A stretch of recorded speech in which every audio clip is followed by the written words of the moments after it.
Hi, everyone. Welcome.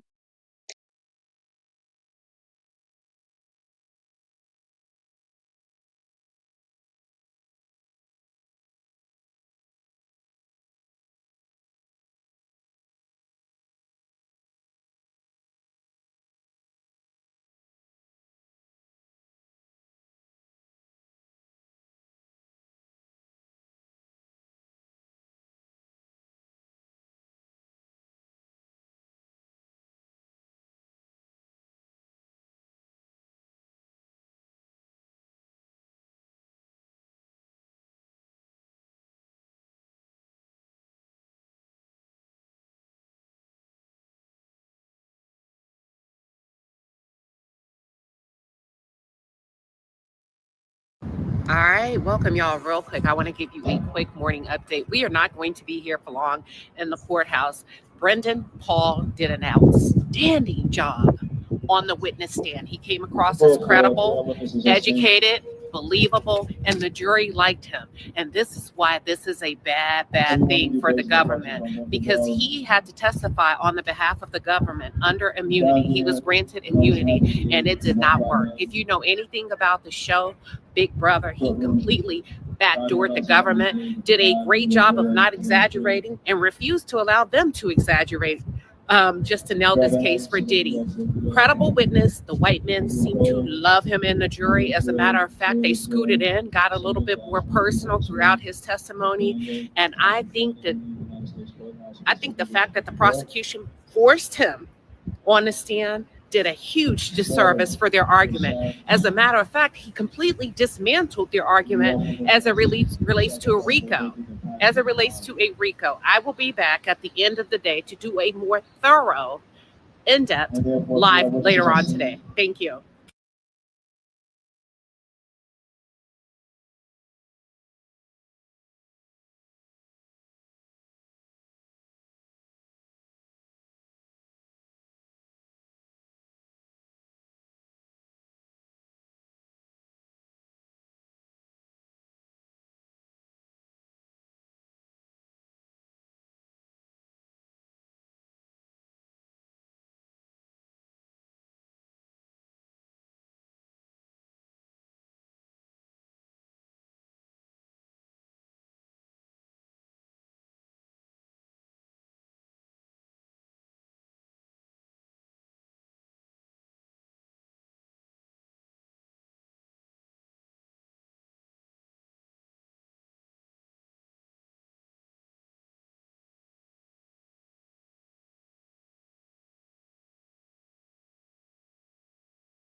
Hello? Oh gosh, good thing you told me that. It's been some wild things going on, guys. I'm glad you told me that. Pretty much, guys, it was interesting because it appears that thanks for telling me, RJ. Hi. That it's not looking good for uh the prosecution by using him. It just supports that. I appreciate you telling me that. It's been a crazy day, RJ, with technical difficulties.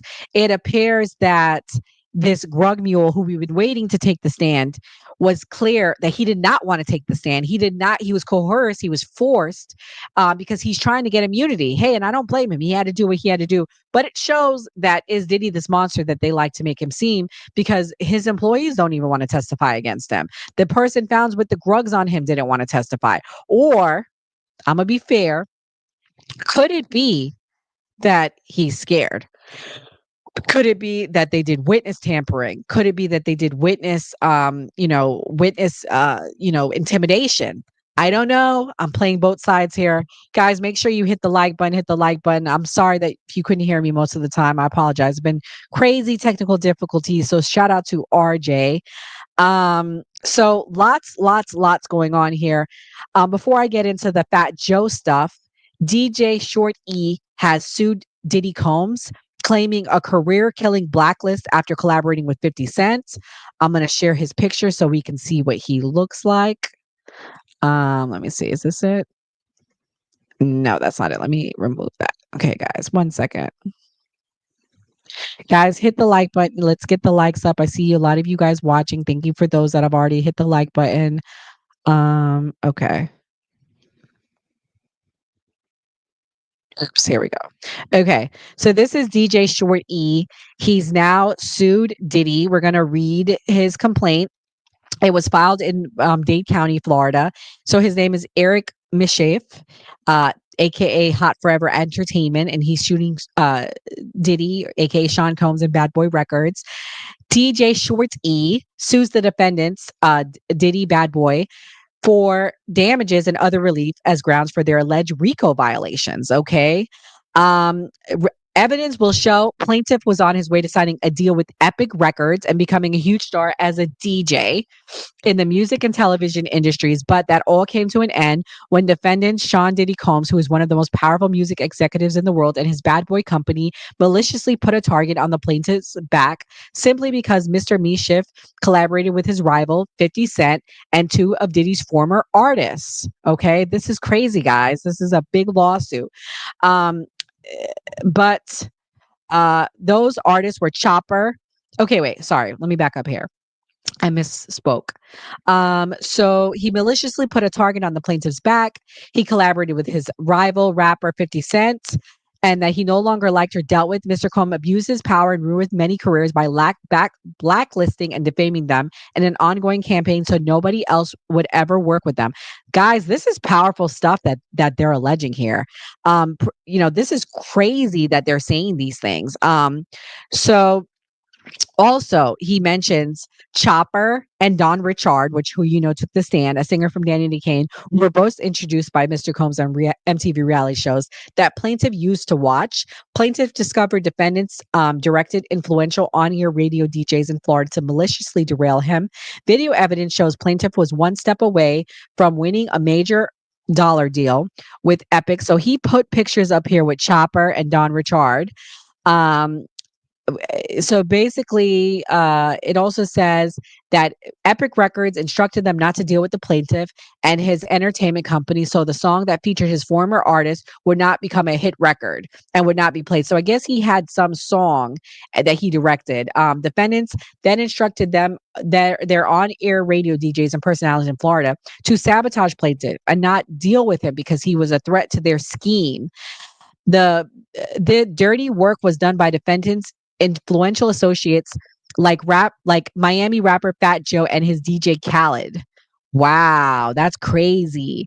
Defendant Combs had been jailed for several months and his Bad Boy days are finally catching up with him as he is known to have a history of violence and ruthless anti-competitive conduct.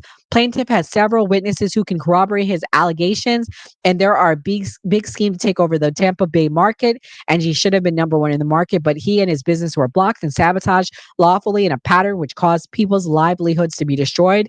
So, guys, I wonder if so this is all relevant because now I'm thinking, does this have to do with this whole Fat Joe thing? Like, this is crazy.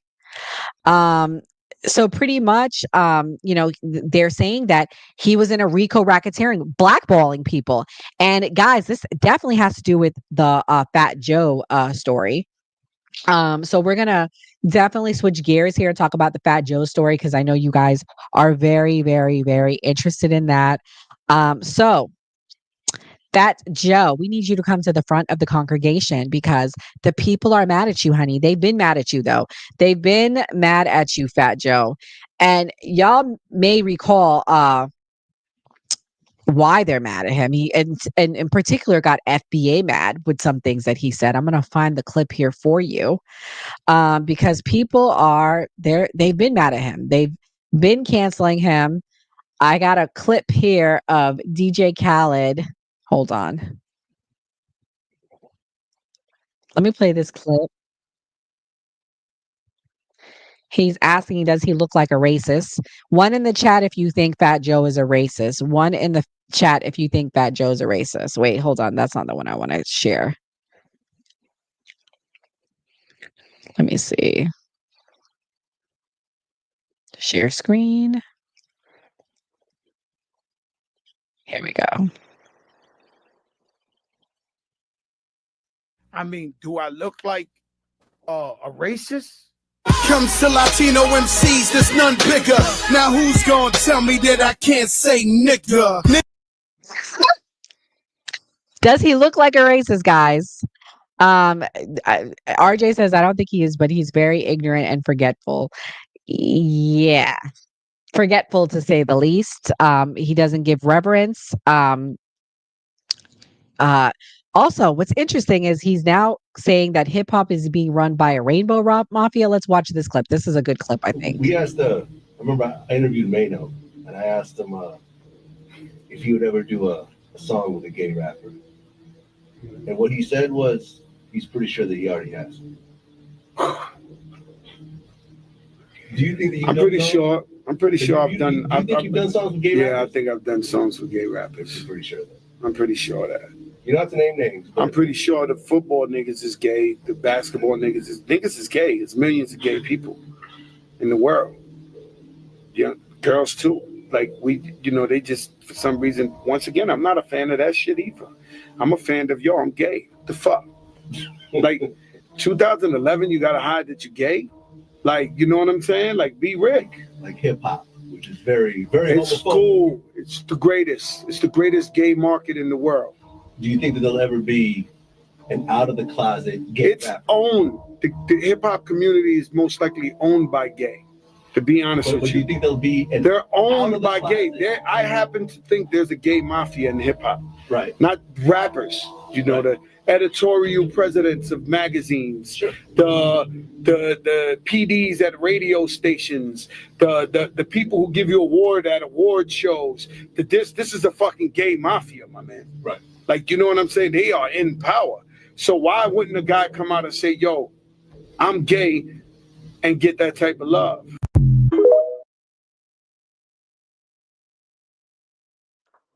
So, I mean, guys, is this why they coming after him? Because they don't like him calling out the gay mafia. So they're like, if you're gonna talk about the gays, we gonna come after you.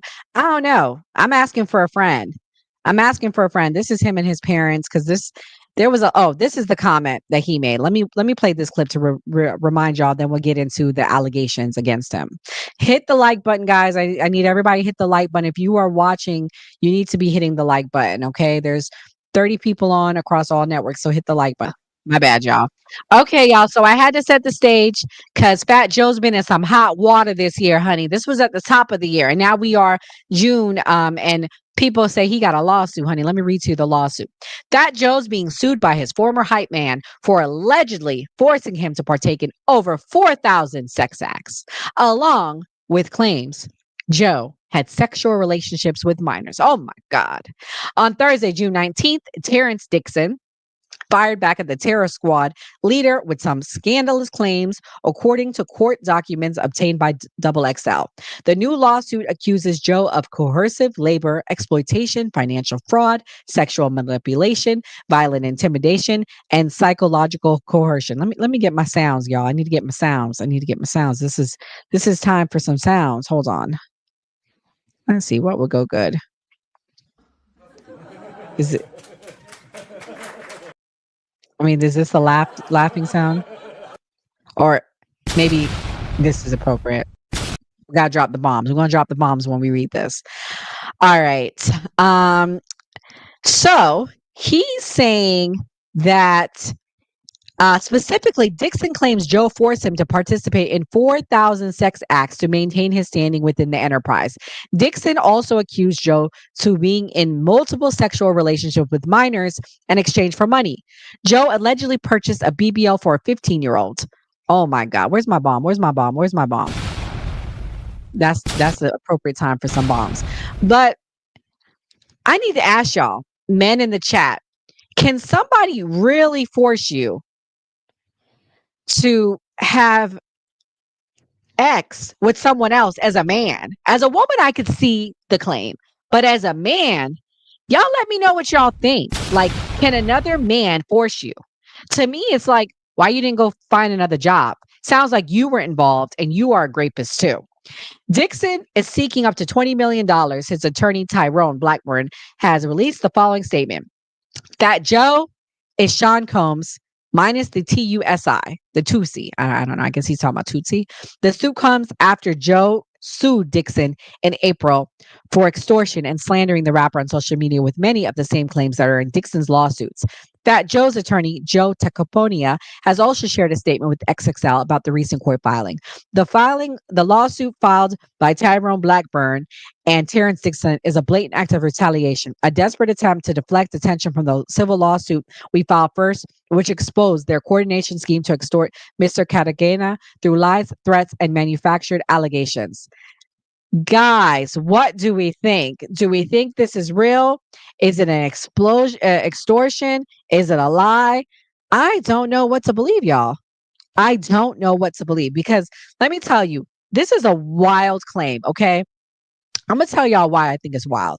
How can you force another man to have X with someone else? Like, I don't get it. But this is, you guys, this is not the first time he's had allegations. In 2010, Fat Joe was detained by police in Madison, Wisconsin, after a 33-year-old woman told cops that Joe and his entourage sexually assaulted her inside a Cadillac limo. Sounds like this needs to be not a RICO case, but a class action lawsuit. Y'all need to go call that lady up because it sounds like she's a part of it. And thank you, RJ. RJ, shout out to RJ. He said, no dude can force you. No dude can force you to do that. I'm not believing this. It sounds like he was a rapist himself and he needs to own up. There's no way another grown man can force it. Yeah, people are saying that all over the internet. I want to go look up this Terrence Dixon person. Is he FBA? Tariq Nasheed, did you put this guy up to this? This is sounding crazy. This is really sounding crazy to me. I'm sorry. I don't know who do this. So let me not put. There's another Terrence Dixon. Let me not put his face up. Sad that TA only way to make it in life was to become a snitch and get a civil lawsuit. Yeah, I'm starting not to believe this. Shout out to you. Thank you for watching. This is crazy. I'm starting not to believe this, guys. This is a little wild to me. I mean, 4,000 acts and he made you. It sounds like the FBA done sunk their teeth into the zoo to me. I'm just kidding, y'all. I'm just kidding. The FBA didn't do this. But real talk, this sounds crazy. This sounds really weird. I don't believe it. I'm not believing it. They're gonna have to try a little harder. I personally don't believe it. And I really don't feel bad for Fat Joe because I actually gotta agree with the FBA that he is, he pretty much exploits Black people and he thinks that he has the entitlement to say the N-word while he uses black people. And I don't think that that's cool or that's right. Okay. I got more uh a T on this. It says, most shockingly, the suit claims that Dixon personally witnessed Fat Joe engage in sexual relations with children who are 15 and 16 years old, and lists three, including a 16-year-old Dominican girl in New York who, in exchange for cash, clothing, and a payment of her cell phone bill, would perform oral sex and other sex acts on the rapper. Minor two is a Caucasian female and not a United States citizen. Fat Joe began having S relations with Minor two when she was 15 years old after a concert overseas. The defendant flew her to New York City and Miami on multiple occasions. Due to Minor two's body being adolescent and not being fully formed, he paid for her to get a Brazilian butt lift. Minor two eventually left the defendant and is now married to a professional athlete. Oh, well, shouts out to her. She done upgraded. She said, I'm going to just use you. Shout out to that little young smart girl. Sometimes the little youngins, they be smarter than the old ones. So shout out to her for using him, his freaky weird ass, and upgrading. Minor three is a Latina female who met the defendant when she was 15 years old, turning 16. Defendant, according to this, Dixon, defendant was in love with Minor three. He even contemplated leaving his wife. The defendant paid all Minor three's bills and even took her overseas to his tour stops. He brought her to Florida and would put her up in a condo he rented a few blocks from his house with his wife, the lawsuit states. In a recorded conversation, Minor three and her 15-year-old cousin describe in detail to plaintiff how inappropriate it was for defendant, who was in his late 30s at the time, to be fawning over children. Defendants in the suit also include Pete Pistol Torres and Richard Rich player Jos Peter, who the complaint refers to as key associates in Fat Joe's criminal enterprise, asserting civil claims for violations of the Trafficking Victims Protection Act and the RICO Act as related violations under New York and Florida law, including unjust enrichment, quantum merit. What's up with all these Florida and New York claims, y'all? This is crazy. It sounds questionable. I'll be honest. Now, I'm gonna tell you what sounds questionable for me: the 4,000 acts. But I believe he had these three women. I do. I'm not gonna hold you. I believe he liked the little kids. Okay, I don't put nothing past this guy. But this dude, his claim sounds questionable. Talking about something, he was forced to do it. Dude, I don't believe you. Go find a new job. Go leave. And I'm sorry, if that means you have to stand up and have some sort of pride and integrity and leave the industry, that means you got to leave the industry. Okay. I'm not believing some of this, guys. I'm not going to lie to you. I'm not going to lie to you. This sounds questionable to me in the sense of you need to have some sort of integrity. And if you don't have integrity, then you know what? Then you need to leave the industry. Okay. This is crazy. This is very disgusting. I'm not happy with this. Yeah. I mean, shout out to everybody watching. Make sure you guys hit the like button. We're going to wrap up. But before we wrap this up, we're going to pay some bills. I got this little video I got to play for y'all. Hold up.